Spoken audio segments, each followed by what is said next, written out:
How long, O Lord, holy and true, will you not judge and avenge our blood on those who dwell on the earth? How long, O Lord, are you going to wait? Because it feels like, at least in their estimation, this has already gone way too long. God, how long is it going to be until you finally avenge those people who have persecuted us? How long are you going to wait? Because in anybody's life, you go like this. It has been way too long. This is kind of the parade. It starts off with, you have no hope because the situation that you have been in that has caused you pain, that has just broken your life up and all that, it has lasted way too long, and you feel like at some point God should have stepped in, right? I mean, I've been going through this for months, and some people, they've been going through it for years. And at some point they go like this, well, where is God, and why hasn't he done something to stop this, right? How long, God, are you going to allow this to continue to happen, right? And so you don't sense that God is there, and so because you don't sense that he's there, you kind of wonder, is he even around? And if he's not around, does he even love me? And if he doesn't love me, then does he even care? I mean, because you think, if he cared, if he loved, then he would not have allowed you to go through what you've been going through, all right, that has caused you pain, has broken relationships, has caused, financial problems, and all of those things that we have all gone through. We kind of at one point go like this, God, how long are you going to wait until you step in? And what happens is time continues to pass on, and time continues to move on. And that hope that you believe that he was going to do something just kind of, it gets a little smaller, and gets a little bit smaller, until you finally just like, I don't have any hope left. But I just want to let you know that you're in really good company if you've ever felt that way. All right? You're in really good company. Yeah. There's some people in the Bible, some people that we really admire, and they felt the exact same way. All right? I just want you to, and I'm just going to snapshot a couple of people. There's this guy named Abraham, right? 75 years old. 75 years old, and God looks at him and says, hey, Abraham, it's time for you to move out. You're fixing to get away from home. Oh, by the way, you're going to have a kid. You're not a goat. You're going to have a baby. And that's coming along. And can I just imagine Abraham, his first thought was this, God, you're a little late, aren't you? I mean, you should have contacted me at 45, not 75, right? And you think about a guy named Moses.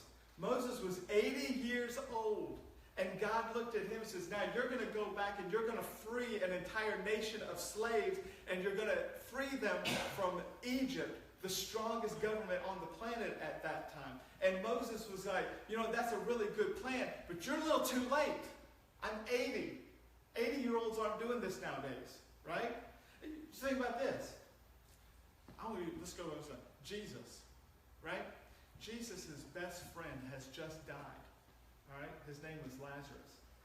And when he gets on the scene, she says, not only were you late when he was sick, you could have healed him then, but you weren't here.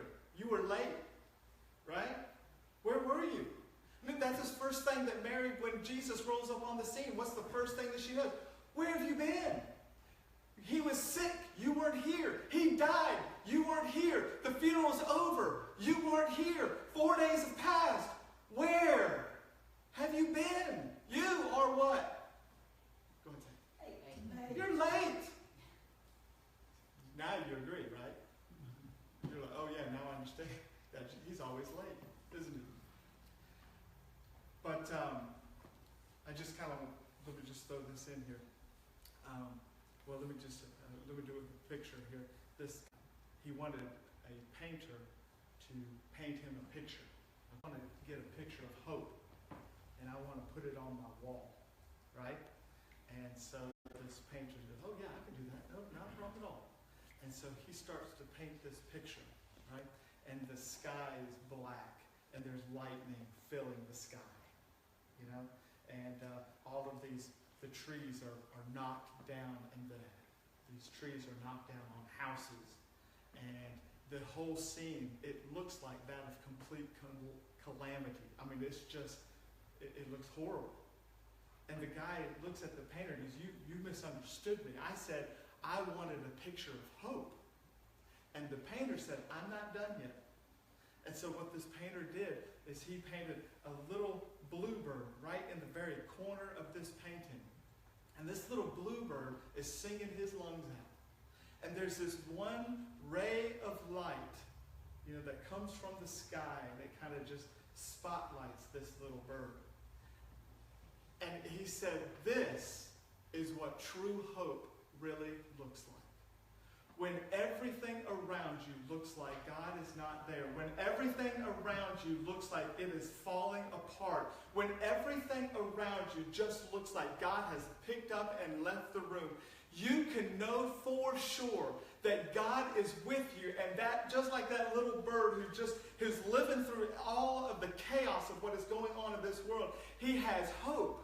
Okay? Because let me tell you something. Abraham, he did have a child at 100 years old. Moses did lead the people of Israel out of Egypt. And when Jesus got to a funeral where it was impossible, he still raised Lazarus from the dead. Because there is always hope. When Jesus is involved, you never ever count him out.